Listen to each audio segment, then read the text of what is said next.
Então, hoje a física, né? Então, o nosso plano de aula hoje vai ser o seguinte, olha. A gente já viu a cinemática toda, né? Eu já indiquei os exercícios para vocês lá na apostila do PDF, né? E na apostila do curso é o volume azul, né?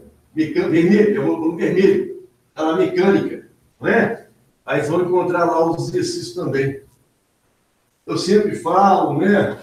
Mas ninguém me chama no grupo, com raras exceções, né? Qualquer dúvida que tiver da escola, qualquer dúvida que tiver do exercício, matemática, física, eu ajudarei vocês com o maior prazer, tá? Então, ó, o plano de aula hoje é o seguinte, né? Então, nós já vimos a cinemática toda. Já revimos a cinemática toda.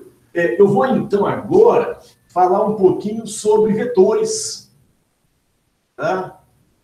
Eu vou falar só sobre o que é importante para as provas. Eu vou ensinar o que é importante. E aí depois nós vamos entrar nas leis de Newton. Nós vamos estudar as forças. Tá? E hoje às 7 da noite tem a semana da matemática, né? Aí se vocês puderem assistir lá, ou então depois, vocês assistirem, né? Então, vamos lá então. Olha só. Na física, nós temos dois tipos de grandezas, tá? As grandezas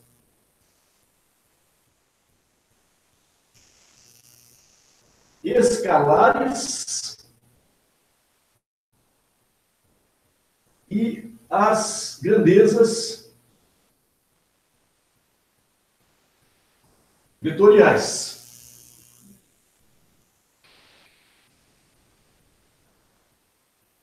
Então, grandezas, olha só, gente.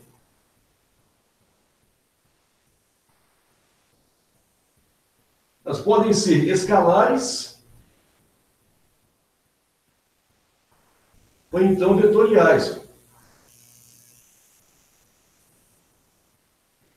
As escalares são aquelas grandezas que, para serem 100% definidas, 100% conceituadas, elas precisam apenas do valor. O valor delas. E a gente também pode chamar isso de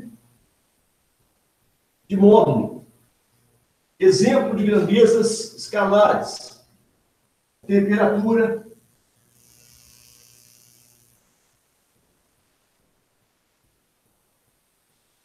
a distância,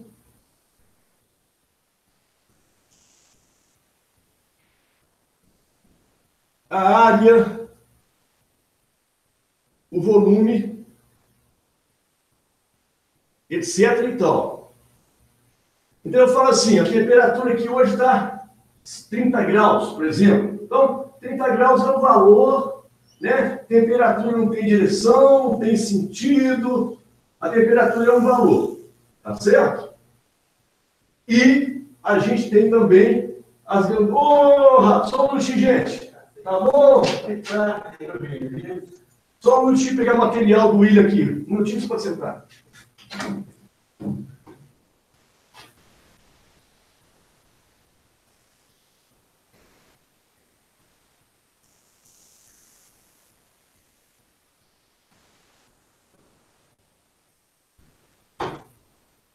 E meu garoto. Muito obrigado, viu? Muito obrigado pelo reserva aí. Valeu demais, tá? Vamos pegar o originalzinho aí, bonitinho aí. Então, aqui a gente tem as grandezas vetoriais. E elas, para serem conceituadas, né? Elas precisam do módulo, a direção e o sentido.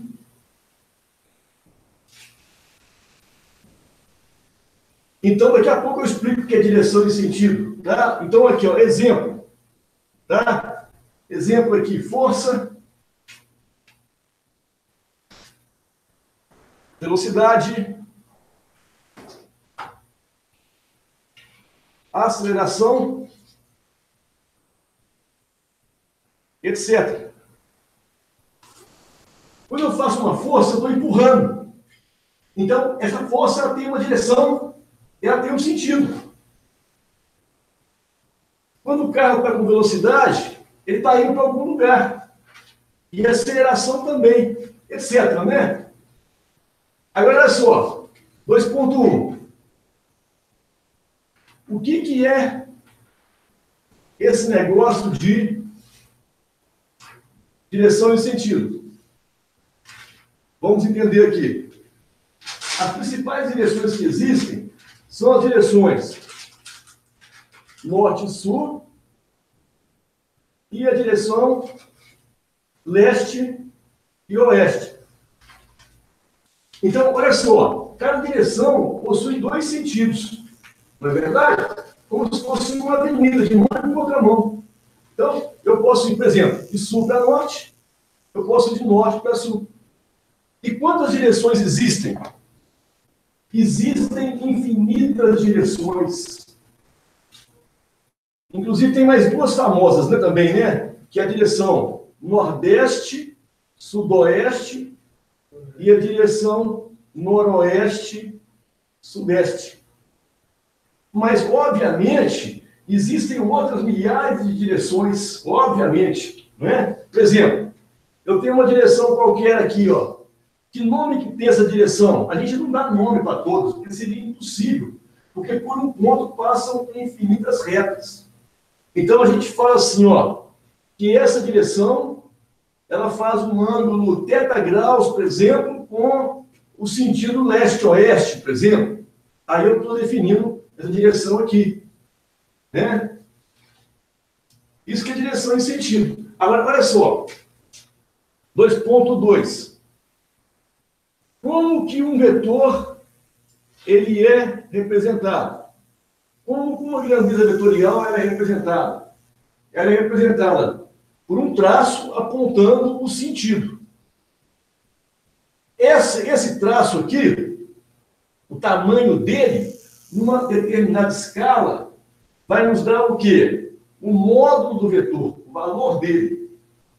A reta que contém ele é a direção dele. E a setinha para onde aponta é o sentido dele. Tá? Então, ó, basta isso daqui. Não. Tem mais uma coisa. Não basta não. Tem mais um detalhe que eu vou explicar agora.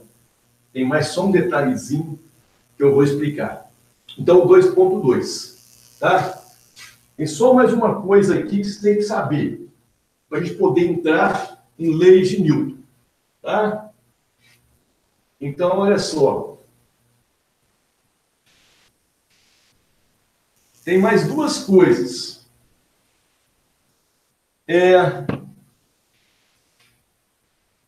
2.3.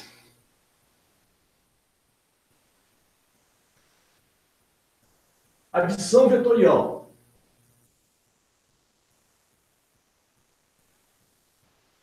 Como é que eu somo vetores?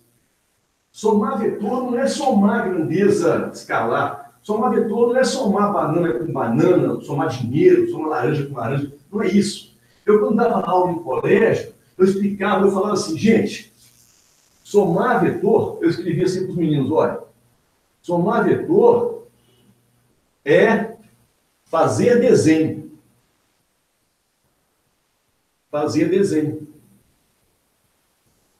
Que desenho que é esse? Eu vou explicar para vocês. Então, a gente tem um processo de adição vetorial que chama-se regra do paralelogramo. Paralelogramo. O paralelogramo, você já sabe o que é, né? É aquela figura quadrilátero, né? Que tem os lados opostos, né? Paralelos, não é? E de mesma medida. Né? Esse lado paralelo a esse congruente, ó, e esse lado paralelo a esse congruente. Então, imagina só, olha só. Aqui eu tenho um barco. Imagina comigo aqui, ó. Aqui eu tenho um barco. Imagina que esse barco está sendo puxado por duas forças. Uma força na direção, no sentido sul-norte. E a outra no sentido oeste-leste, mas de F2. Imagine que essas forças são perpendiculares. Imagina que eu tenho somente essas duas forças, eu não tenho mais nenhuma atuando sobre esse barco. Para onde que esse barco vai se movimentar? Para onde que esse barco vai se movimentar? Aí todo mundo sabe, assim, mais ou menos sabe que esse barco ele vai se movimentar numa direção diagonal, pela lógica. Uma direção diagonal mais próxima de F2, se F2 for maior do que F1, ou mais próximo de F1, se F1 for maior que F2. É aí que vai entrar a regra do paralelogramo. É aí que vai entrar o vetor resultante. E como que eu traço esse vetor resultante? Como é que eu traço essa força resultante, resultado da atuação dessas duas forças? Olha só, esses dois vetores, eu falo que eles estão unidos pelo pé. Aqui, ó. Eles estão unidos pelo pé. Então, o que eu vou fazer agora, para descobrir a força resultante, é traçar o paralelogramo. Como que eu faço isso? Olha como é fácil. Pela ponta do vetor F1, eu traço uma reta paralela ao vetor F2. Olha lá. Paralela. Da mesma maneira, pela ponta de F2, eu traço uma reta paralela ao vetor F1. Olha só. O que eu obtive aqui? Um retângulo, um paralelogramo. E aonde que está esse vetor resultante? Ele vai estar na diagonal. Olha. Vou chamar esse vetor resultante de FR. Olha lá. Eu acabei de somar esses dois vetores, ó, o F1 com o F2. Ó, porque somar vetor é o quê? É fazer? Acabei de fazer um desenho de acordo com a regra do paralelogramo. E quando que eu uso a regra do paralelogramo? Quando os vetores estiverem unidos pelo pé. O que pode cair no Cefet Contec em termos disso aqui é isso aqui. Agora, isso daqui, o que eu fiz? Ó? Eu achei o FR. Ó. O FR, olha lá, o vetor FR é assim que a gente tem a simbologia do vetor. É a adição vetorial do vetor F1 com o vetor F2. Mas uma multiplicação. Aí viria a direção mostrando a direção. Tipo assim, ó, se fosse múltipla escolha, viria assim, ó, A, B, C, viria ridiculamente fácil. Aí, o vetor FR seria, nesse caso, seria esse daqui? Seria esse daqui? Sério? Seria esse daqui? Seria esse daqui? Ou seria esse daqui? É claro que seria esse daqui. Bom, é questão, é uma intuição isso daqui. Não, mas eu faço isso. Mas na prova seria um... Isso aqui mesmo, isso aqui não pode cair uma dessa. Desse jeito que eu estou mostrando, pode. Eu estou fazendo uma espécie de ensinando que pode cair para vocês. Daqui a pouco a gente vai mais para frente. É isso que você tem que saber. Por enquanto, né? Por enquanto. Agora, olha só. Uma coisa é eu achar o vetor resultante. Agora eu já achei ele já. Ó. Agora eu tenho que calcular o valor dele, o módulo dele. Certo? Vou imaginar que o valor de F1 daqui a pouco nós vamos rever que a unidade de força é Newton. Vou imaginar que o valor de F1 seja 60 newtons. E que o valor de F2 seja 80 newtons. Aí eu quero saber quanto que vale o valor de FR. Né? Aí eu vou usar a matemática. Qual que é a figura que caiu aqui, olha? Olha, eu tenho isso aqui, ó. Eu vou desenhar isso, ó. Eu posso desenhar esse triângulo retângulo de baixo aqui, ó, ou esse de cima aqui, ó. Eu vou chamar aqui de FR, mas eu não vou colocar aqui o símbolo de vetor, não. É só o módulo, só o valor. Isso. Aqui vai ser 80 e aqui é 60. Aí eu faço o teorema de Pitágoras, não é? Quadrado da hipotenusa lá é igual à soma dos quadrados catetos. 60 ao quadrado mais 80 ao quadrado. Então eu vou ter aqui 3.600, né? Aqui, ó. 3.600 mais 6.400. Olha lá. Eu vou ter aqui 10.000. Aí a raiz quadrada, né? O FR vai ser a raiz quadrada de 10.000. Isso. Estão 100, né? Corta 2 zeros, né? Estão 100 Newton. Né? E se esse ângulo fosse 90 graus? Eu não vou explicar isso agora, não, porque isso não vai cair, tá? Isso eu acho que não vai cair, não, porque eu nunca vi questão assim, não. Tá? Agora, a outra coisa que pode cair é 2.3, né? Agora 2.4. A última coisa que eu acho que pode cair, isso daqui. Logicamente, vetores a gente vai continuar com as grandezas vetoriais aí para frente, né? Porque força é grandeza vetorial. Então, 2.4. Componentes retangulares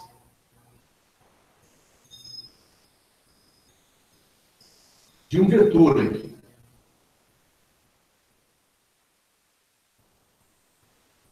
Aqui eu tenho um vetor velocidade, por exemplo. Aqui eu tenho, pode ser o vetor velocidade de um carro, pode ser a velocidade de um foguete, de uma bicicleta, de um trem, de você, por exemplo. E eu quero saber como que esse vetor aqui ele vai atuar na direção horizontal, que é a direção leste-oeste, e a direção vertical, que seria a direção norte-sul. Então, eu associo aqui no pé desse vetor a origem do plano cartesiano. Eu faço isso daqui, ó. Olha lá. Isso, eixo Y e eixo X. Olha lá. Esse ângulo aqui será conhecido. Ou então de cima, tanto faz. Aí, o que eu faço? Para me achar componente horizontal, retangular horizontal desse vetor, eu pego aqui na ponta do vetor e traço um segmento pontilhado perpendicular ao eixo X. E aqui eu coloco uma setinha de vetor. Então aqui eu vou ter a minha componente chamada de vetor Vx. E faço a mesma coisa com relação ao eixo Y. Eu pego a pontinha aqui e jogo para cá, ó. Na perpendicular, né, ao eixo Y. Aqui eu tenho a componente Vy. Então, vocês podem ter certeza que as componentes Vx e Vy, elas estão representando a atuação do vetor V. A componente Vx representa a atuação do vetor V no eixo X. E a componente Vy representa a atuação do vetor V no eixo Y. Isso tem muita importância isso. Tá? Então, eu quero saber, tanto é que se eu somar vetorialmente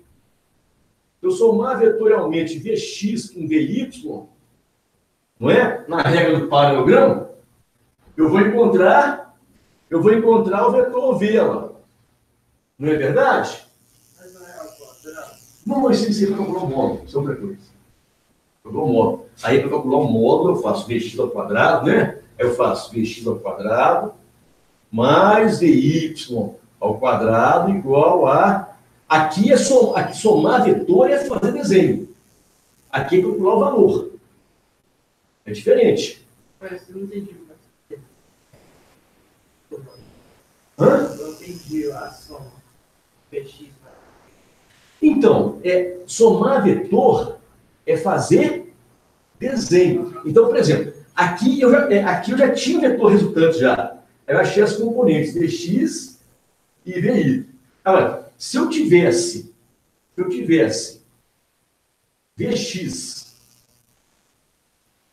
e vy, seria aqui a situação inicial, aí eu, pela regra do paralelogramo, eu acharia o vetor v. Traçaria aqui, ó, pontilhado paralelo aqui ao eixo x, pontilhado paralelo ao eixo, aqui eu vou ter vetor. Mas então, se eu souber o valor de Vx e Vy, se somar vai dar o resultado? E vai dar de acordo com a teoria de Pitágoras. De acordo, não é somar. Por exemplo, se aqui for 6 e aqui for 8, aqui não é 14. Aqui é o quadrado de 6 mais o quadrado de 8 é igual ao quadrado de V. Entendeu? Agora aqui é uma situação, então, inversa. Aqui agora é o seguinte. Essa aí é só para a questão. Exatamente. Agora aqui é o seguinte. Agora aqui eu tenho um triângulo retângulo aqui, ó. Desenhando esse triângulo retângulo aqui, ó. Olha só. Atenção aqui. Aqui, então, olha só. Eu tenho um ângulo θ. Eu tenho o valor de V. Porque foi a partir de V que eu achei Vx e Vy. Agora, eu quero descobrir o valor de Vx e o valor de... Então, olha só, atenção, de novo. Eu tenho a hipotenusa e tenho o ângulo. Então, eu estou perguntando para vocês aqui, estou perguntando para o pessoal de cá, da internet. Se eu tenho a hipotenusa, se eu tenho o ângulo de um triângulo retângulo, como é que eu acho os catetos? Então, como que eu faço isso? Não, isso aí é para achar ângulo. É para achar ângulo. Alguém sabe aí me responder? Se eu tenho a hipotenusa, se eu tenho o ângulo, esse ângulo agudo aqui, como que eu acho o cateto Vx e como que eu acho o cateto Vy?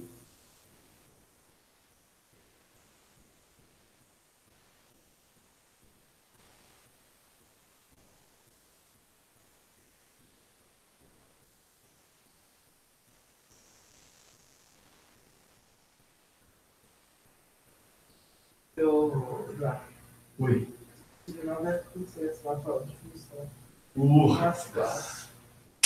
Eu estou melhorando. Então tá, não tá? Tá. A aula também está ajudando? Tá demais. Oh, que bom, isso aí não vestibular, cara. Esses dias eu falei assim, isso. Isso acontece. Eu falei, muitos pais aqui falam isso, e vai ajudar muito a prova do Cefet também, né? Nós vamos usar o ensinamento aqui, que eu já passei para o pessoal aqui no começo do ano. Seno e cosseno. Lembra de seno e cosseno? Né? Exatamente. Olha lá. O seno. Olha lá. O seno de θ. O seno de θ. É o cateto oposto dividido pela hipotenusa. Né? Então, em relação a θ, o cateto VY é o oposto. Então, vai ser VY sobre a hipotenusa, que é V. Então, eu conheço esse e conheço esse. Vou passar isso multiplicando para o outro lado. Então, eu vou ter o VY igual a V cosseno, seno de θ. E para achar o Vx, eu faço o cosseno, né? Eu faço cosseno de θ.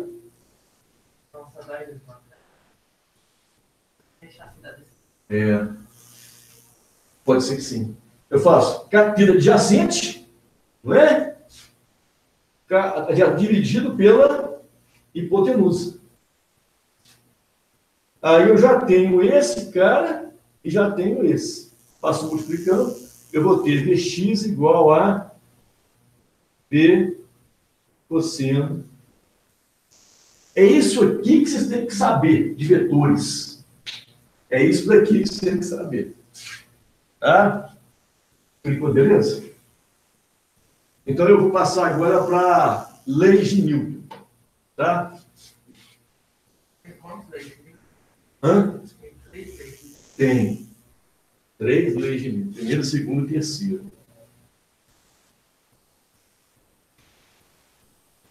Então aqui, leis de Newton. Elas estudam as forças. Isso, nós vamos ver isso agora. A lei de Newton, a gente chama de mecânica. Então, a cinemática, né? Cine, movimento, né? Estuda o movimento sem se preocupar com as suas causas. Quais são as causas do movimento? São as forças, não é? Então, a primeira lei de Newton. A primeira lei de Newton. Memorizei ela, muitos anos, né? A lei, a primeira parte, ela estuda a inércia. O que é a inércia? É a tendência de um corpo continuar, não é aqui, ó? É a tendência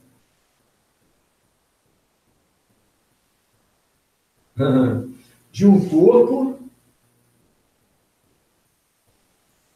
continuar em sua situação